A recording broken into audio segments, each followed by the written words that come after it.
Raja Nebukadnezar kepada orang-orang dari segala bangsa, suku bangsa dan bahasa yang diam di seluruh bumi. Bertambah-tambahlah kiranya kesejahteraanmu. Aku berkenan memaklumkan tanda-tanda dan mujizat-mujizat yang telah dilakukan Allah yang Maha Tinggi kepadaku. Betapa besar tanda-tandanya dan betapa hebatnya mujizat-mujizatnya. Kerajaannya adalah kerajaan yang kekal dan pemerintahannya turun-temurun. Aku, Nebukadnezar, diam dalam rumahku dengan tenang dan hidup dengan senang dalam istanaku. Lalu aku mendapatkan mimpi yang mengejutkan aku, dan hayalanku di tempat tidurku, serta penglihatan-penglihatan yang kulihat menggelisahkan aku. Maka aku mengeluarkan titah, bahwa semua orang bijaksana di Babel harus dibawa menghadap aku, supaya mereka memberitahukan kepadaku makna mimpi itu. Kemudian orang-orang berilmu, ahli jampi, para kasdim dan ahli nujum datang menghadap dan aku menceritakan kepada mereka mimpi itu. Tetapi mereka tidak dapat memberitahukan maknanya kepadaku. Pada akhirnya, Daniel datang menghadap aku, yakni Daniel yang dinamai Belsazar menurut nama dewaku, dan yang penuh dengan roh para dewa yang kudus. Lalu kuceritakan kepadanya mimpi itu. Hai Belsazar, kepala orang-orang berilmu, aku tahu bahwa engkau penuh dengan roh para dewa yang kudus, dan bahwa tidak ada rahasia yang sukar bagimu. Sebab itu, inilah riwayat penglihatan mimpi yang kudapat. Maka ceritakanlah kepadaku maknanya. Adapun penglihatan yang kudapat di tempat tidurku itu demikian. Di tengah-tengah bumi ada sebatang pohon yang sangat tinggi. Pohon itu bertambah besar dan kuat, tingginya sampai ke langit dan dapat dilihat sampai ke ujung seluruh bumi. Daun-daunnya indah, buahnya berlimpah-limpah. Padanya ada makanan bagi semua yang hidup. Di bawahnya, binatang-binatang di padang mencari tempat bernaung, dan di dahan-dahannya bersarang burung-burung di udara, dan segala makhluk mendapat makanan daripadanya. Kemudian dalam penglihatan yang kudapat di tempat tidurku itu, tampak seorang penjaga, seorang kudus, turun dari langit. Ia berseru dengan nyaring, demikian katanya. Tebanglah pohon itu dan potonglah dahan-dahannya. Gugurkanlah daun-daunnya dan hamburkanlah buah-buahnya. Biarlah binatang-binatang lari dari bawahnya dan burung-burung dari dahan-dahannya. Tetapi biarkanlah tunggulnya tinggal di dalam tanah, terikat dengan rantai dari besi dan tembaga, di rumput muda di padang. Biarlah ia dibasahi dengan embun dari langit, dan bersama-sama dengan binatang-binatang mendapat bagiannya dari rumput di bumi. Biarlah hati manusianya berubah dan diberikan kepadanya hati binatang. Demikianlah berlaku atasnya sampai 7 masa berlalu. Titah ini adalah menurut putusan para penjaga, dan hal ini menurut perkataan orang-orang kudus, supaya orang-orang yang hidup tahu bahwa Yang Maha Tinggi berkuasa atas kerajaan manusia dan memberikannya kepada siapa yang dikehendakinya, bahkan orang yang paling kecil sekalipun dapat diangkatnya untuk kedudukan itu. Itulah mimpi yang telah kudapat. Aku, Raja Nebukadnezar.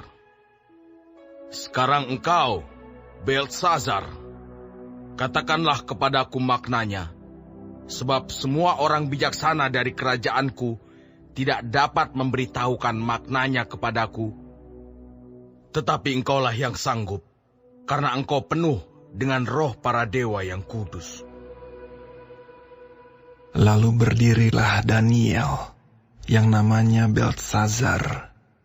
Tercengang beberapa saat, pikiran-pikirannya menggelisahkan dia. Berkatalah raja, Beltsazar, janganlah mimpi dan maknanya itu menggelisahkan engkau. Beltsazar menjawab, Tuanku, biarlah mimpi itu tertimpa atas musuh Tuanku, dan maknanya atas seteru Tuanku.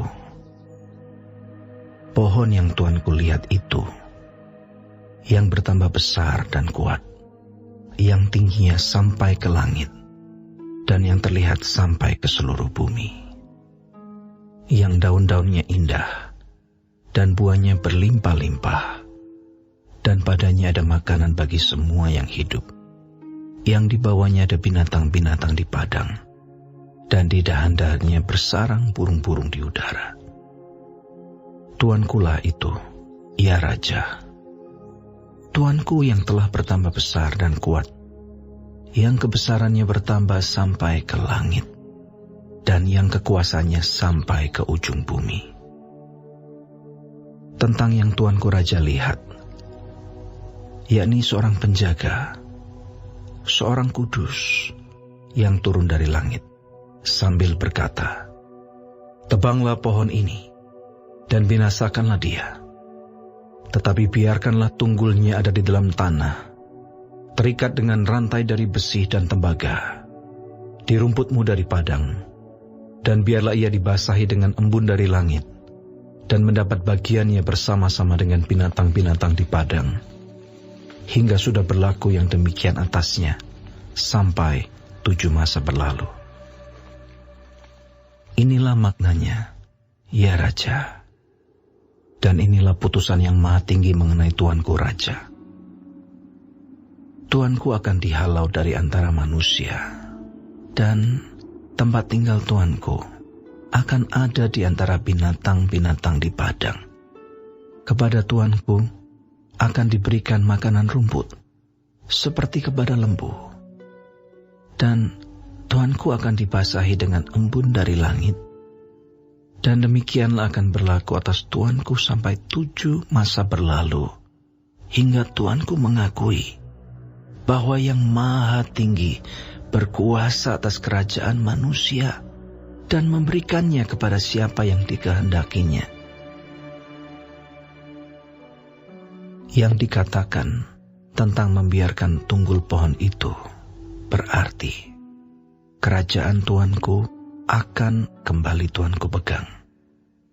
Segera sesudah Tuanku mengakui bahwa surgalah yang mempunyai kekuasaan. Jadi, ya Raja, biarlah nasihatku berkenan pada hati Tuanku. Lepaskanlah diri Tuanku daripada dosa dengan melakukan keadilan, dan daripada kesalahan dengan menunjukkan belas kasihan terhadap orang yang tertindas. Dengan demikian, kebahagiaan Tuanku akan dilanjutkan.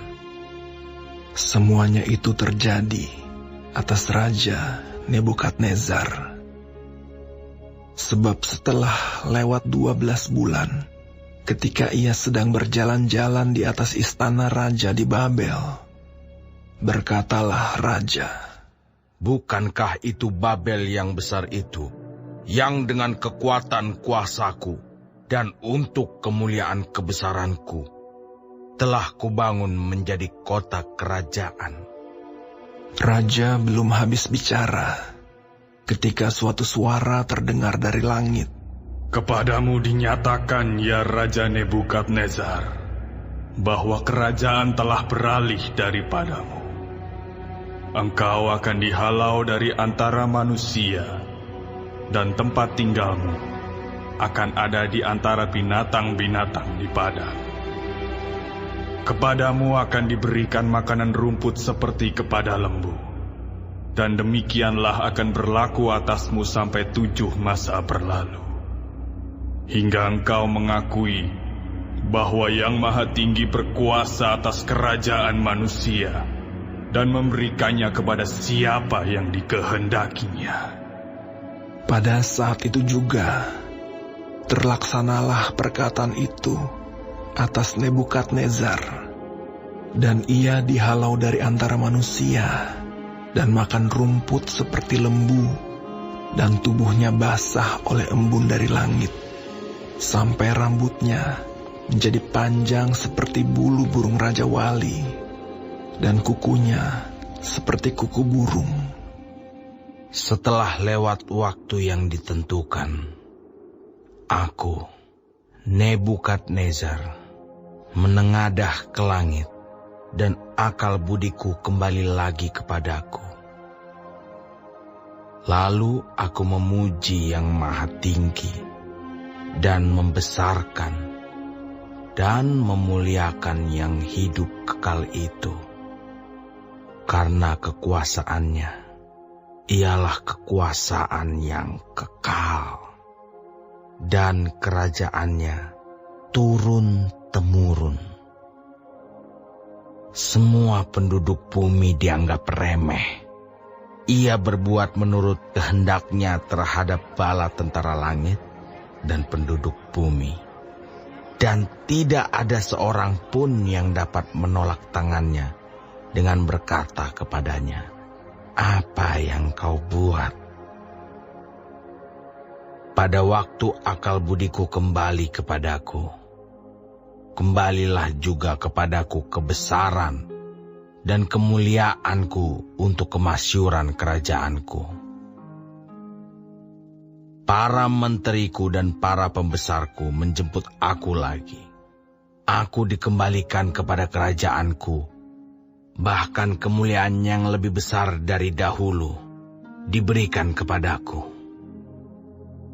Jadi sekarang, aku, Nebukadnezar, memuji, meninggikan dan memuliakan Raja Sorga, yang segala perbuatannya adalah benar, dan jalan-jalannya adalah adil, dan yang sanggup merendahkan mereka yang berlaku congkak.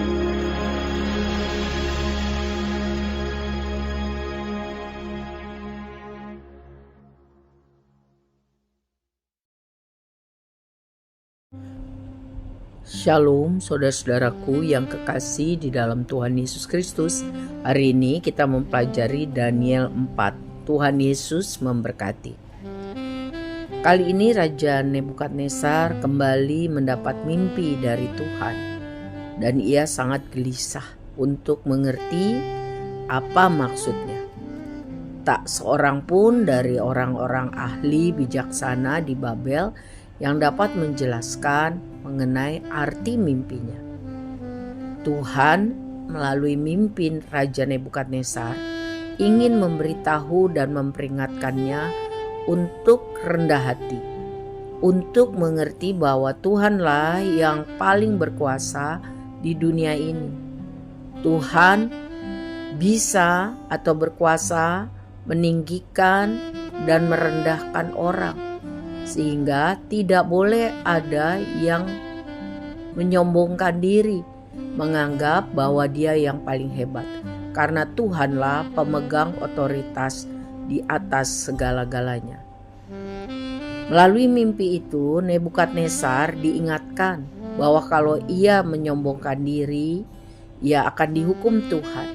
Tuhan akan merendahkan dia sehingga dia akan kehilangan akal budi dan hidup persis seperti hewan. Tetapi bila Nebukadnezar mengakui kemahakuasaan Tuhan, barulah ia dipulihkan. Itu inti pesannya Tuhan yang diartikan oleh Daniel kepada raja. Pesan ini sangat sensitif karena menyangkut harga diri Nebukadnezar.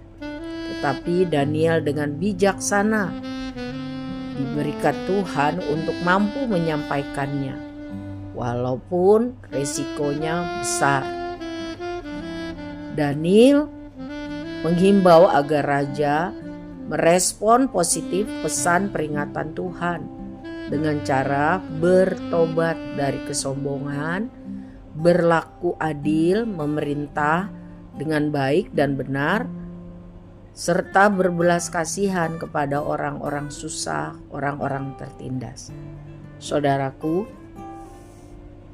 kita juga diberi Tuhan kewajiban untuk mengatakan kebenaran, seperti Daniel, menegur yang salah, menyatakan yang benar.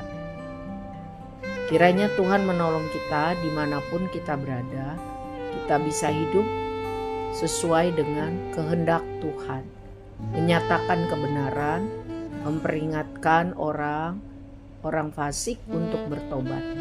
Hidup kita sesuai kehendak Tuhan, bisa dipakai untuk menjadi alat di tangan Tuhan. Tuhan Yesus memberkati kita semua untuk tetap rendah hati, hormat kemuliaan hanya bagi Tuhan. Amin.